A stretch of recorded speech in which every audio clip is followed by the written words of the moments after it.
Hey, before we jump into the video today, I wanted to let you know that recently I've made the food posts on my Patreon public to everybody. So if you want to read about me reviewing food that I eat, you can do that. It seems a little out of left field and kind of random, but it's actually pretty fun.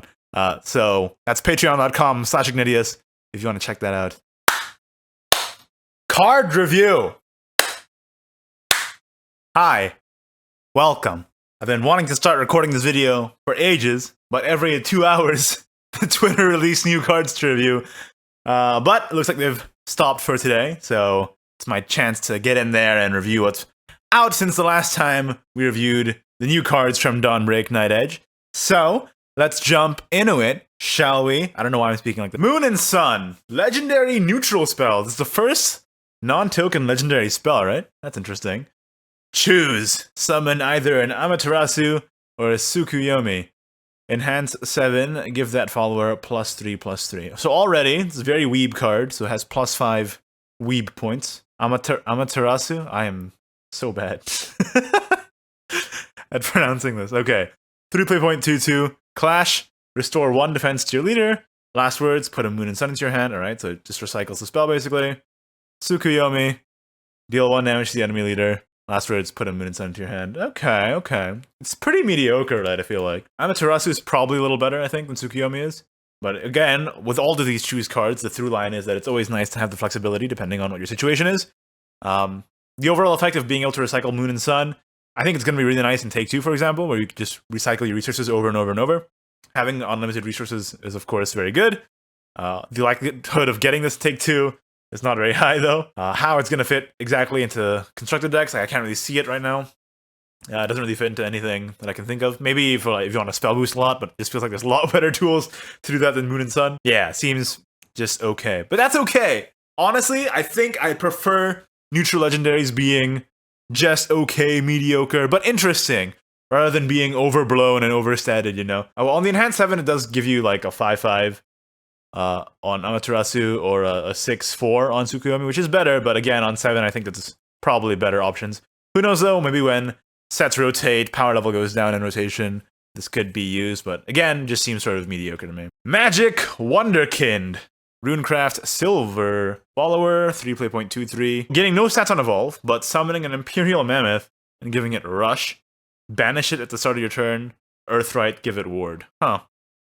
This seems like such a Take 2 card to me. I don't know. I don't really see how this is going to fit in Constructed. Especially since Earthright right now is so much faster than this. This just seems like one of those cards that's good in Take 2, but in Constructed, doesn't really fit any roles in the archetypes we know of, at least. So, yeah, probably not too great in the Constructed formats. Owlman, 3.23, Forestcraft Silver, Fanfare Enhanced 7, gain +4/+1 ambush. Ooh, this card seems pretty good. So, in rotation, it seems like it's getting slower, right? Especially when the Power 3 rotates out. Rise of Bahamut, Tempest of the Gods, Wonderland Dreams. As those rotate out, I feel like rotation should get slower, depending on, of course, what expansions bring. But think of this kind of like an Imperia, right? But instead of being able to brick in your opening hand when you're going super aggressive, it's also just a vanilla 3-drop, which is fine. And on 7, it's a 6/3 with ambush that can evolve to a 8/5 with ambush and deal quite a bit of damage. And if you've already chipped the opponent enough, if you're playing something like Aggro Forest and just have this sitting there as an ambush, then you can probably win the game that way. And the 3 defense does actually do a lot to have it survive against like 2 damage AoEs. I think this is actually going to be quite sleeper good. Ambush is just a good mechanic, you know. Cards with ambush are just good. Alright, moving on. Summon Bloodkin. This seems familiar. They're reprinting Summon Bloodkin. They want Summon Bloodkin in rotation. What do I think about reprints in general? I think they're pretty common. I mean, you see them in physical card games all the time, right? It does kind of suck a little bit that when you open a bronze in the new set, you could just end up getting Summon Bloodkin again, which you might already have from the standard set. But it is a bronze, so it's not as big of a deal as, say, a silver or gold or legendary reprint. So I don't really mind too much, and it seems like they want to support Bloodkin in rotation because of the new Vania, and, Gift for Bloodkin and all those new cards that have been revealed. It's a little sad that they're Not really supporting snakes, but maybe that's still to come. Cruel Puppetmaster, 4 play point, 3/3 for Portalcraft, Bronze, Clash, put a puppet into your hand. Seems totally okay. I mean, I'll take whatever puppet support I can get, right? I just don't know if I'm going to run this over Bear Puppeteer, because Bear Puppeteer can also be just a regular 2-drop, whereas this is a really mediocre 4-drop. It does potentially give you puppets, but you kind of have to get the evolve off to really make use of it effectively. And Bear Puppeteer, of course, is a fanfare.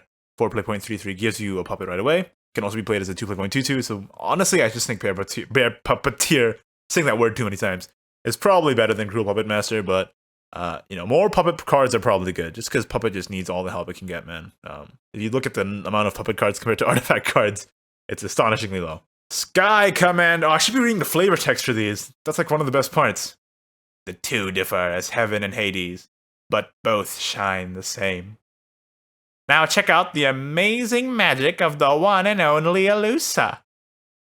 Each and every one of us will return home safely. Now let us begin! Okay, I'm gonna read the flavor text from now on. Sky Commander Celia, 2 play point 2/2 legendary for sword. If you have at least 5 play points, choose. Play this card as either a Celia Hope's Strategist or a Celia Absolute Messenger. And Celia Hope's Strategist, 5 play point 2/4. Summon a Shield Guardian and a Heavy Knight. And Absolute Messenger Storm, gain +1/+0 for each allied follower in play. Then return all allied followers to your hand. Ooh. Oh, wow, this is a good card, man. All of the forms are good. Obviously, 2 play point 2/2 is fine. Totally good. Especially when Swordcraft also has, say, Arthur to pull this out. And also, just having a 2 play point commander can also help support various archetypes. Support canon, anybody. But the 5 play point options are also great. So this one just floods your board. And I like Swordcraft getting more token support. This is sort of part of the class identity that I feel like it's kind of lost in recent expansions, is the tokens. And with, Arthur kind of making your deck into tokens, and the Celia Hope Strategist now summoning more tokens as well. And in the Chronogenesis expansion, we got Frontline Cavalier reintroducing the token support as well. It feels like Sword is getting its identity back, which I really appreciate. And it's also just good. Summoning guys is good. But this one is, like, really good. I think we've always learned our lesson, guys. If it has Storm, it's a good card. If she has Storm, she a queen. Has the King Elephant effect as well, bouncing your followers into your hand and getting +1/+0. Again, reiterating this this point of Swordcraft having tokens. That's one of its main mechanics, being able to bounce all those tokens back and then storming the opponent. Of course, Swordcraft also has tokens, specifically fairies, but it's good that Sword isn't being left behind mechanically in that sense, and having all of its stuff just stolen by Forest, as it feels like it has been recently. But this card is really strong. Oh, and you can even play it after Frontline Cavalier, right? Like, damn. Alright, what's the flavor text this time? With this power that you gave me, I'll serve the people with everything I've got. Paula, Icy Warmth, 2 play point 2/2, another Forestcraft 2 play point 2/2 gold card. If at least 2 other cards are played this turn, and you have at least 2 play points. I noticed that they're doing this, you have at least 2 play points thingy. I think they're trying to make it so that you don't cheat this out with some sort of play point reduction, either now or in the future, which I kind of appreciate, because otherwise these choose effects can get pretty nutty. Choose. Play this card as either a Paula Gentle Warmth or a Paula Passionate Warmth. Gentle Warmth, return an ally follower or amulet to your hand. Passionate Warmth, deal 1 damage to an enemy follower. Honestly, this seems kind of weak, right? You not only have to play 2 other cards, the payoff, not that strong, right? Like, this is basically just Fire Lizard with 1 more health, but you have to play 2 other cards, so you can't play it on curve. And this is, I feel like there's better bounce effects in the game. We have Airbound Barrage in rotation, so I feel like. Of course, again, with the choose effects, you gotta say, but yada yada, it's always nice to have the flexibility, but I think overall the power level of this card is quite low. Not exactly a forest main by any means. I just feel like, why would you ever play Paula over, like, Insect Lord, right? I don't know. This winter sure is nasty. Someone, anyone, come warm up your king. Oh my god. I kind of love that this art exists. This is like you came into the wrong neighborhood. 7 play point 2/3 gold, Runecraft follower. Fanfare, choose, summon 1 Snow Knight or 1 Wild Snowman. Spell boost, summon 1 more. Snow Knight, 2/2 with Ward. Wild Snowman, 1/3 with Storm. Ooh. Ooh. Ooh. I mean, okay, on one hand, this is just an absolutely awful top deck, right? But on the other hand, with the amount of spell boost Rune has, if you can get the Snowman King early on, it's not bad. It doesn't have spell boost reduction cost, which, thank goodness. Otherwise, that would just be ridiculous. I think it might be playable. Depends on how early you draw it, I guess. If you can spell boost it enough and just play it on 7 and summon 4 guys, obviously that's strong. Yeah, that's about all I have to say. Everdark Stryx with a Y this time, not an I, so it's edgier. 3 point 32 Shadowcraft Gold. Fanfare Burial Rite. Put a random Shadowcraft follower from your deck into your hand. Whenever you perform Burial Rite, restore 1 defense to your leader. Reminds me a lot of Gloomy Necro, but I think it might actually be potentially better than Gloomy Necro. I mean, Shadowcraft has so much competition at the 2-drop slot, right? And Everdark Stryx lets you run a card on 3 that tutors specifically a Shadowcraft follower, so I can definitely see this in something like a Reanimate deck, potentially. And the fact that it restores 1 defense to you whenever you perform a Burial Rite. Burial Rite, wow. That's a tongue twister for some reason. It's sort of like the foundation of building up a potential Burial Rite archetype later on in the future. And I like that they're supporting more ways to play. So overall, I like this card a lot. Find your way, human. The answer you seek is there, inside the order. Valkyrie of Order, 2 play.22 silver. Neutral card, enhance 5, gain +2/+2, enhance 8, gain +3/+3 more. So it's either a 2 play.22, a 5 play.44, or an 8 play.77. Seems like not that great, right? I think this is a take 2 card probably. Feels like it's not something that you'll really run in Constructed when there are better options. At basically every slot that this can be played in. Of course, again, versatility, the modality of being able to play this on 2, 5, or 8. But I don't think the versatility is worth it when you're running just something that's a little understanded at the 5 and 8 slot, and just a vanilla 2-drop at the 2 slot. So probably just a take 2 card. And Tenko's Shrine. Havencraft, 4 play point. Gold Amulet. Whenever you restore defense to an ally, deal 2 damage to a random enemy follower. If there are no enemy followers in play, deal 2 damage to the enemy leader instead. It's support cannon for Havencraft, man. You play Tenko Shrine on 4, you play Tenko on 5. Bada bing, bada boom. Now you got a stew going. Pew, pew, pew, pew, pew. This is sweet, actually. This is pretty dank. I like how Havencraft always gets the best cards.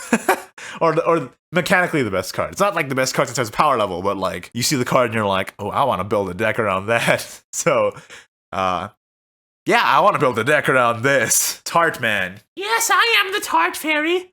An upper crust morsel fit for kings. I'm losing my voice doing these card reviews. 2 play.22 bronze neutral follower. The evolve effect of return a random enemy follower to the opponent's hand. Seems pretty underwhelming, honestly. You have to spend an evolve for this. It doesn't gain any stats. Not great, I don't think. I do like that they're putting more effects on evolves rather than fanfares, which is great to me. But this is a bit weak. Zwei. Murderous Puppet. Portal Craft. Gold. 7 play.44. Summon a Victoria. Evolve.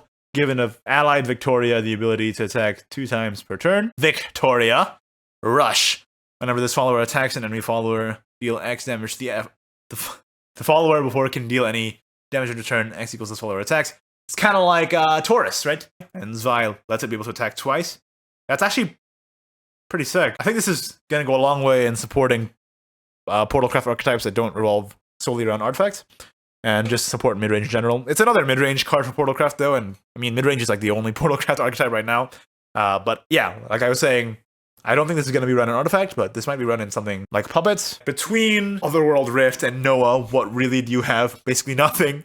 So I think Zwei fits a nice role there, as well as just being a really good tool to control the board. I leave the fate of the world in your hands. Runie, Destiny's Bard, 4 play.23.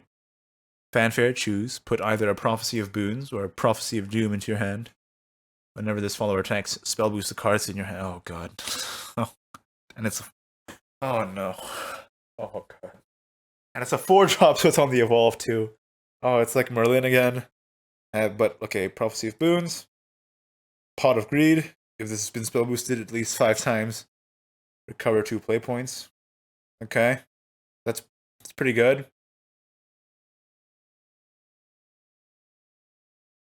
What the hell? Why? Why do you... It's a lot more fair than Daria is, at least. Because you have to play Runie first before you get the Prophecy of Doom, meaning you can't have it in your opening hand and just start spell boosting from the beginning of the game with insights and such. It might be a bit slow, though. You have time to react, right? It's only 7 damage. It's at the end of your turn, so Once they pass the turn over to you, you'll be able to attack, right? And try and race them at that point. But 7 damage is still a lot of damage in a game where you only have 20 max health. And they could probably ping you down. I mean, you're probably not going to be at max health when the Prophecy of Doom activates, is what I'm saying, right? I have a feeling this card is going to be pretty good. It's a lot slower than what we're used to out of Rune spell boost shenanigans. And of course, getting from 15 down to like a reasonable playpoint cost to play the Prophecy of Doom might be a problem, right? But we still have Magic Owl in the game right now. And Runie herself also is just an on-curve spell boost right off the bat for your Prophecy of Doom plus your other followers that can help you take the board and defend yourself while you spell boost the Prophecy of Doom. Say, Runie spell boosting your Chimeras, Magic Owl's also spell boosting your Chimeras and your Prophecy of Doom, and then you just play this, say, turn 8, maybe? It doesn't sit right with me. I don't like it. Which color will it be? Your decision will change the world. Devil of the Gaps, Portal Craft 3 play point, gold 3/2. So I guess half Angel, half Devil is a Portal Craft thing. We have Roan Winged next as well. Fanfare, choose. Put a Blade of Light or a Blade of Dark into your hand. So it's already like a pretty okay statted 3-drop. Blade of Dark, give a follower -2/+2 and ward. Give a follower +2/+0, then remove all effects from that follower except for those that change this card's attack or defense. Wow, that's good. Well, these are both really good too. That's a lot of flexibility in this. Blade of Dark I think is probably better, because you can just push a lot of damage. Like a lot of damage with Blade of Dark. But this also just can nullify an opponent's follower or give you more defensive tools. Oh, this is so much versatility. This card is really good. A+, I like this card. Mysterian Wyrmist. Mysteria. This really takes me back. Not a thing's changed. So I guess he's a graduate of Mysteria. 2 play point 2/2. We're seeing a lot of 2 play point 2/2s that have a choose effect when you're at a higher play point cost, it seems like. Silver Runecraft follower with a Mysteria trait here. So more Mysteria support. If you have at least 6 play points, choose. Play this card as either a Mysterian White Worm or a Mysterian Black Worm. The White Worm is a 5/6. Put a circle into your hand. Give all Mysteria spells the following effect: draw 1 card. The Black Worm puts a missile into your hand and gives all Mysterian spells deal 1 damage to the enemy leader. That's pretty solid, right? I mean, if you want to support vanilla Mysteria as an archetype in Rune, this is sort of the way to do it with cards like this. It's flexible. 2 play point 2/2 is, of course, good.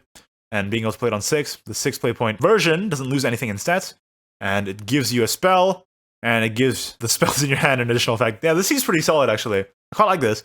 And I think if some form of Mysteria synergy that's focused around the whole Mysteria package happens, I think Mysterian Wyrmist has an okay chance of being in that kind of deck. Yeah, that's not bad. Not bad at all. Will the creature bring forth the beginning of salvation or the end of sin? Lindworm. Dragoncraft. Oh boy, here we go. 10 play points, 10/10. If you've played at least 10 other non-follower cards this match, and you have 10 play points, choose play this card as Virtuous Lindworm or an Iniquitous Lindworm. Virtuous Lindworm, at the end of your turn, restore 5 defense to your leader, and then draw 5 cards. Okay, wow. And Iniquitous Lindworm. Oh my god. The good news is, it does have the if you have at least 10 play points, right? So it does make it so that you can't combo this with Dreadsea, because this plus Dreadsea and Ariat would just be ridiculous. And I do like the fact that this card requires you to build a deck around it, right? So you have to play at least 10 other non-follower cards, so you probably need to include like 15 non-follower cards to make this really feasible on 10. So what, you'd like have 3 Dragon's Nest, 3 Oracle, 3 Blazing Breath, and then like a bunch of other stuff to make this work. At least the good news is that as a 10 play point 10/10, it's not that impactful, right? But the payoff, either one, if you were going for attrition or finisher, and I think this one is like far more disgusting, but both are pretty disgusting. So I think this definitely has a chance of being a thing. Spell and Amulet Dragon until you get to the Lindworm. Especially when, Saha is returning out in the next rotation, so this is going to give Dragon another win condition. This is quite powerful. Artifacts aren't just objects. They're living witnesses to history. No War of History. 2 play point 2/2 bronze. Portalcraft card. Put a prime artifact into your deck. Prime artifact. 7 play point 5/5. Last words at the start of your next turn. Summon a prime artifact. Wow, it just never dies, I guess. Oh, and it combos with the God Bullet Golem, right? You can finally play God Bullet Golem to just deal 7 damage to the enemy leader every turn if you can somehow protect it and have the prime artifact just keeps coming back at the start of your turn, right? So they can't even do anything about it. That'll be funny. I think that's going to be a meme deck, probably. That aside, putting away the God Bullet Golden Dreams, I think this is just solid. I mean, it's a 2-play-1/2/2, which again, 2-play-1/2/2s are good cards. And you put a Prime Artifact into your deck, this thing just never dies unless it gets banished, right? And I think more classes are getting banished and transform tools in the new expansion, which is good. It's always good for things to have counterplay, which is why I disagree with the Runie Prophecy of Doom thing. It doesn't have any counterplay. At least now, these Last Words effects and these undamageable effects like Beauty and the Beast have counterplay now with the addition of more Transform and Banish. It doesn't seem like a card that would be a bronze, right? This seems like a gold effect. Who knows? Maybe there's more things that generate Prime Artifacts, in which case that'll be quite scary. Seems totally okay. I mean, giving Artifact Portal a persistent threat doesn't feel like it's something that could be bad. That's it for the Twitter cards revealed so far on the Shadowverse Twitter. But we got one more revealed on Pocket Gamer. Beastfaced Mage. 2-play-2/2 Runecraft Bronze follower. Clash, put an Earth Essence into your hand. Worse than Dwarf Alchemist. I think this is probably a replacement for Dwarf Alchemist. Dwarf Alchemist gives you it immediately, and it also has the tutor effect when you evolve it. Beastfaced Mage, on the other hand, is just a 2-play-2/2, which can get removed by spells, and it really requires the Clash effect to happen for it to be good. So you kind of want to evolve it, but is it really worth evolving the Beastfaced Mage over something else? And you're getting the Earth Essence really late at that point, whereas if you play the Dwarf Alch on 2, you just get the Earth Essence right away. I just think this is probably just a weaker Dwarf Alch. Like, it's totally not bad, but just comparing it to what we had, it's underwhelming, right? But because what we have is rotating out, this might just be something that we have to run if we're going to play Earthright. And that's it! Those are my thoughts on the cards that have been revealed since the last time we did a card review. And we're going to be, of course, reviewing more cards as they come out, and Dawnbreak Nightedge comes closer and closer to release. That sounded weirdly sensual, didn't it? Like the video if you did, don't if you didn't, subscribe for more Shadowverse content, and Dawnbreak Nightedge hype in the very near future. And of course, thank you to my wonderful patrons, patreon.com/Ignideus, if you'd like to support the channel as well. I'd highly appreciate it. Thank you so much for watching, and I'll see you next time. Bye-bye.